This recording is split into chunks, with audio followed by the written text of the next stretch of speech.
Break के बाद स्वागत है आपका। आगे बढ़ते हैं। विकास की राह देखता वीरों का गांव। देश की रक्षा में हमेशा तत्पर रहने वाले वीर जवान, जिन्हें सरकार हर सुविधा देती है, लेकिन इन वीर जवानों का गांव सुविधाओं से वंचित है, महरूम है। गांव के हालत देखकर यह कहना कतई गलत नहीं होगा कि वीर जवानों का गांव आज भी विकास की राह देख रहा है।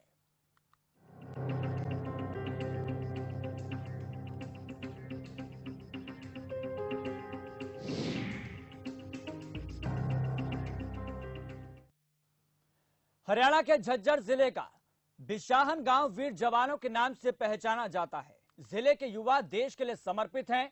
यहां तक कि चार पीढ़ियों ने देश की सेवा में अपनी जिंदगी न्यौछावर कर दी, लेकिन वीर जवानों का गांव आज भी मूलभूत सुविधाओं के लिए तरस रहा है। रिपोर्ट देखिए।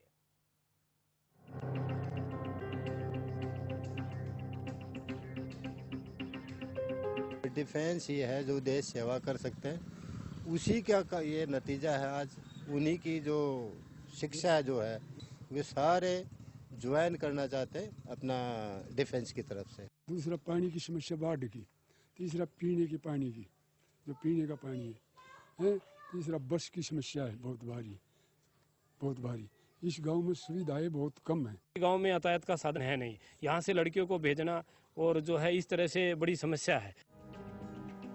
देश का जवान जो सरहद पर बिना कुछ सोचे समझे अपनी जान की परवाह किए हमारी और आपकी सुरक्षा के लिए हमेशा तत्पर रहता है। आज ये वीर जवान अपने गांव में मूलभूत सुविधाओं के लिए तरस रहे हैं। झज्जर जिले का गांव बिशाहन भले ही छोटा है, लेकिन इस गांव का जिगरा बहुत ही ज्यादा बड़ा है, क्योंकि यहाँ हर घर से एक फौजी, एक सैनिक बनता है। ऐसा लगता है जैसे ये गांव केवल देश सेवा के लिए ही बना है, लेकिन अब यहाँ से लोग धीरे धीरे सुविधाओं के अभाव के कारण पलायन कर रहे हैं।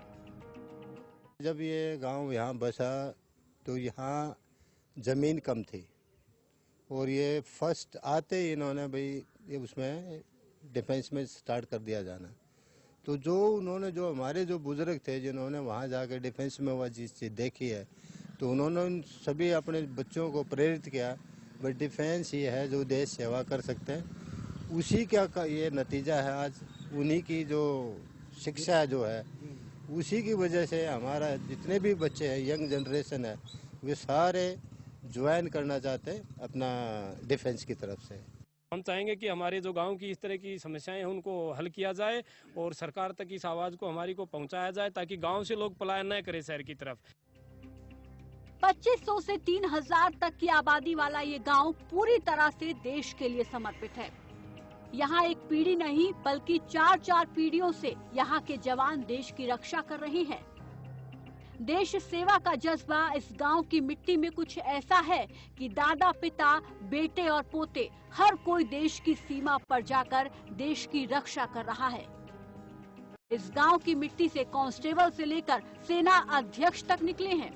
पूर्व सेना अध्यक्ष दलबीर सुहाग इसी गांव की देन है। जल, थल, वायु देश की तीनों सेनाओं में इस गांव के जवान शामिल हैं। लेकिन फिर भी जिस गांव को सरकार या प्रशासन की ओर से आदर्श गांव या नगर बना देना चाहिए था, उस गांव के हालात एक आम गांव से भी बदतर हैं। बिल्कुल बुरी तरह से सरपंच ने बता लिया, उधर भी गए थे, झज्जर भी कोई सुनवाई नहीं उसको साफ करने के लिए। दूसरा पानी की समस्या बाढ़ की, तीसरा पीने के पानी की, जो पीने का पानी है, तीसरा बस की समस्या है बहुत भारी। इस गांव में सुविधाएं बहुत कम है, कम से कम है जो बता रहे हैं। ज़्यादा समस्या होनी चाहिए, सुना ही नहीं करते। कारगिल में हमारे गांव में, कारगिल के अंदर हमारे जाट रेजिमेंट में काफ़ी थे। 4 जाट में जैसे 18 जाट में और 17 जाट में, इनमें जो है हमारे गांव से थे वो, लेकिन गांव में अभी इस टाइम पे वो हाजिर नहीं है। उन्होंने उस टाइम पे अपना योगदान दिया और जो है बाहर अभी रोहतक रहते हैं, कोई बच्चों की पढ़ाई के लिए, कोई कहीं रहता है शहर में, क्योंकि गांव में यातायात का साधन है नहीं। यहाँ से लड़कियों को भेजना और जो है इस तरह से बड़ी समस्या है। कुल मिलाकर ये कहें, जिस गांव के हर घर से एक फौजी निकलता है, आज वही गांव, वही मिट्टी अपनी बदहाली पर आंसू बहाने पर मजबूर है।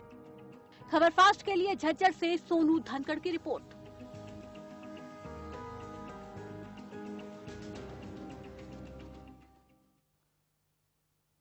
बहुत ही विडंबनाजनक तस्वीर है, क्योंकि ऐसे में जो गांव के हर प्रत्येक व्यक्ति देश के लिए समर्पित हो, जवानों चाहे थल सेना हो चाहे वायु सेना हो, हर कोई यहां से अपनी अपनी सेना में जाता है, देश की सेवा करता है, यहां तक कि अपनी जान तक न्यौछावर करता है। लेकिन उसी गांव के साथ जहां से इतने बड़े स्तर पर लोग निकलते हों, सेना में शामिल होते हों, चार चार पीढ़ियां यहां तक कि देश के लिए न्यौछावर कर चुकी है अपनी जान और काम कर रही है, समर्पित है देश के लिए। यहां तक कि हैरान और परेशान कर देने वाली बात यह आती है कि देश के पूर्व सेना अध्यक्ष दलबीर सुहाग तक यहां से इसी गांव से ताल्लुकात है उनका, लेकिन फिर भी गांव का विकास देखिए, गांव में विकास का नामो निशान तक नहीं है।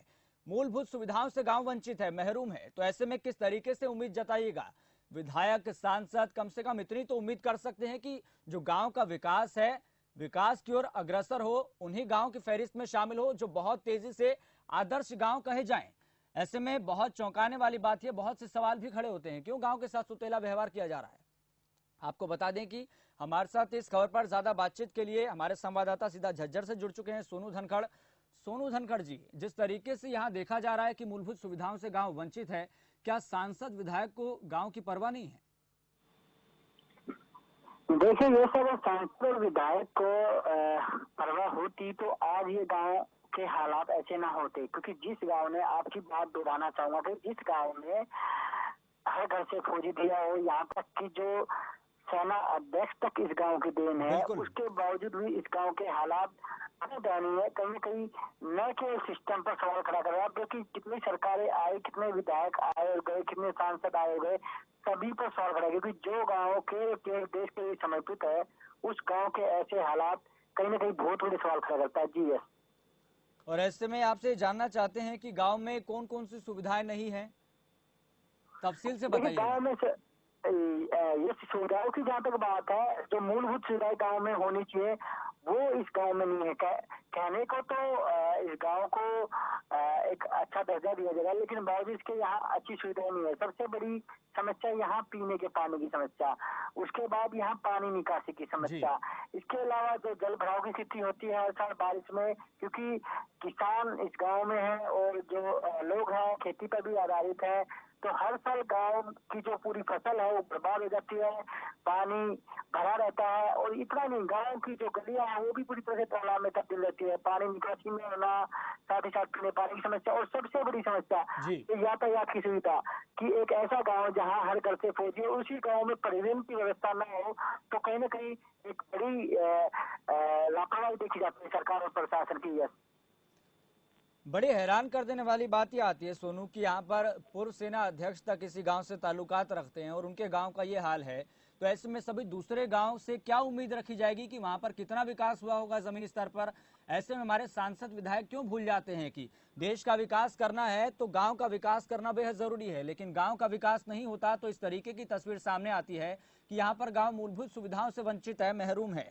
ऐसे में देखा यह जाता है कि आखिरकार आपसे जानना चाहते हैं सोनू, क्या गांव के जो लोग हैं, जो भी सेना में यहाँ पर सेवाएं दे रहे हैं, यहाँ के सभी व्यक्ति जो हैं, लोग हैं, क्या उन्होंने कभी शिकायत की है सरपंच से, विधायक से, सांसद से? देखिए, बिल्कुल यस, ग्रामीणों की जहाँ तक बात है, लगातार वो इस बारे में, और सभी के सभी एक्स-सर्विसमैन सभी इकट्ठे होकर अधिकारियों से लगातार मिलते आ रहे हैं। पानी की समस्या को लेकर, पानी निकासी को लेकर, यहाँ तक कि जो विधायक हैं उनसे कई बार मिल चुके हैं।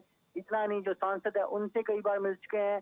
इसके अलावा मुख्यमंत्री जो सीएम विंडो है उन पे लगातार शिकायत कर चुके हैं। और ये उस गांव की स्थिति है यस, इस गांव के जवान अभी भी सीमा पर जो है प्रहरी बनकर डटे हुए हैं, उसके बावजूद ये हालात है। तो आप सहज ही अंदाजा लगा सकते हैं यस कि जिस गांव ने इतने फौजी देश के लिए समर्पित किए हैं, इतने जवान अभी भी शामिल है और अभी भी देश की सेवा कर रहे हैं। वर्ल्ड वार से लेकर हर लड़ाई उन्होंने लड़ी है, प्रथम युद्ध, तीसरा युद्ध, हर लड़ाई उन्होंने ली है। यहाँ पे कारगिल के युद्ध में भी वो शामिल थे। उसके बावजूद भी इस गाँव की ऐसी स्थिति, कहीं न कहीं प्रशासन की, सिस्टम की बड़ी लापरवाही, साथ ही साथ सरकार को भी इस बारे में जरूर सोचना चाहिए। बिल्कुल। चलिए सोनू, जुड़े रहिए हमारे साथ आपको बता दें कि सीधा इसी गांव से राजपाल सुहाग जुड़ चुके हैं, रिटायर्ड फ्लाइंग ऑफिसर हैं। राजपाल जी, सबसे पहले आपका बहुत बहुत स्वागत खबरफास्ट पर। शुक्रिया जी।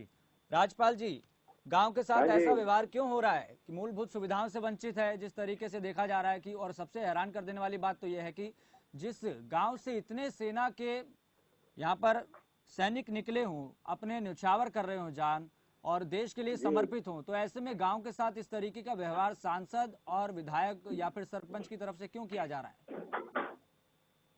एक्चुअली क्या है, उनको तो सिर्फ वोट से मतलब है ना जी, बाद में तो वेलफेयर कौन देखेगा? जी, वोट बैंक चाहिए उनको, तो खाली वेलफेयर देखने के लिए थोड़ी होते हैं। बाकी तो कोई आता नहीं दोबारा यहाँ पर। अभी क्या हालात कैसे हैं, अभी जैसे पूरा गांव में पानी से फ्लडेड है जी, वैसे अभी हम एसडीओ से, जेई से, जो फ्लड एरिया के हैं उनसे मिले हैं, तो उन्होंने मोटर भेजी है, तो अभी कोशिश कर रहे हैं पानी निकालने की। लेकिन तो अभी की जो फसल है वो तो खराब हो जाएगी जी, और हर साल यही समस्या है इसकी, पानी वाली, पानी भर जाता है, लो एरिया है, यही रीजन है जी यहाँ का। बाकी को लोग आप करता नहीं, अभी खुद ही जाके हम अपना कभी डीसी से मिलते हैं, कभी जो अधिकारी है जितने भी। जी। राजपाल जी, कभी सांसद या विधायक ने कभी दौरा किया गांव का? ना जी, अभी कुछ नहीं किया जी, बिल्कुल नहीं। यहाँ ना पानी की सुविधाएं है, ना यातायात की सुविधा है, यहाँ तक कि हाँ, पानी की सुविधा जी। ये कोई 12-13 साल पहले वाटर टैंक बना था यहाँ पर, जी, वो आज तक वो अनकम्प्लीट है, मतलब वो पानी पीने लायक नहीं है उसमें। जी। कितनी बार शिकायत की आपने इस बारे में? हाँ जी, इस बारे में आपने कितनी बार शिकायत की है सरपंच से, विधायक से या फिर सांसद से? हाँ, इस बार तो अभी सांसद और विधायक से तो क्या बात करनी, हम तो जाके डायरेक्ट अपने जो एक्शन है, एसडीओ हैं जो इस महकमा के हैं, हमारा तो लेवल वहाँ तक ही है जी। जी। राजपाल हम जी, तो एक उन्हीं बड़ा से सवाल जाके ये है रिक्वेस्ट क्या? कर सकते हैं हमारे। जी, राजपाल जी, एक बड़ा सवाल ये है कि जहाँ जिस गांव के इतने ज्यादा लोग देश के लिए समर्पित हो, न्यौछावर हो पूरी तरीके से, क्या ऐसे में हाँ गांव जी। के सभी लोगों का मनोबल नहीं टूटता कि विधायक सांसद ऐसा व्यवहार कर रहे हैं तो हम देश के लिए ऐसा काम क्यों करें?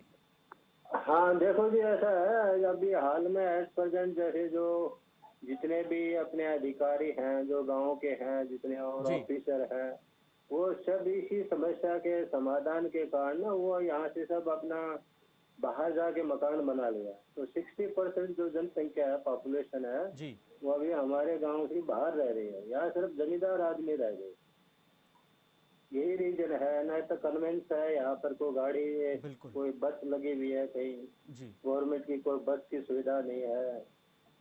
बिल्कुल। अपने आप में बहुत हैरान और परेशान कर देने वाली बात यह है। चलिए राजपाल जी, हाँ बहुत बहुत जी। धन्यवाद जुड़ने के लिए, बातचीत करने के लिए। सोनू धड़कन जी, आपका भी बहुत बहुत धन्यवाद बातचीत करने के लिए, तमाम चीजें बताने के लिए। देखिए, ऐसे में बहुत बड़ा सवाल सिस्टम पर ही खड़ा होता है, विधायकों पर खड़ा होता है, सांसद पर खड़ा होता है और गांव के सरपंच पर खड़ा होता है कि आखिरकार गांव के लोग शहरों की ओर पलायन क्यों कर रहे हैं? क्या इस तरीके से अगर गांव में सुविधाएं दी जाए तो बाहर क्यों जाए? ऐसे में सभी लोगों की यही मांग है कि गांव का कम से कम विकास तो हो, मूलभूत सुविधाओं से जो वंचित है गांव, वहां पर तमाम सुविधाएं मौजूद तो हो। क्योंकि ऐसे में इस बात को लेकर जरा सोचिएगा कि जिस गांव से बहुत से यहाँ पर सैनिक निकले हों, चाहे वायुसेना की बात हो, चाहे थल सेना की बात हो, उस गांव का ये हाल है, तो हम सभी दूसरे गांव से क्या अपेक्षा कर सकते हैं? वहां पर क्या विकास की नई सीढ़ियां चढ़ रही होंगी? बिल्कुल भी नहीं। चलिए फिलहाल इतना ही, मुझे दीजिए इजाजत और देखते रहिए खबर फास्ट।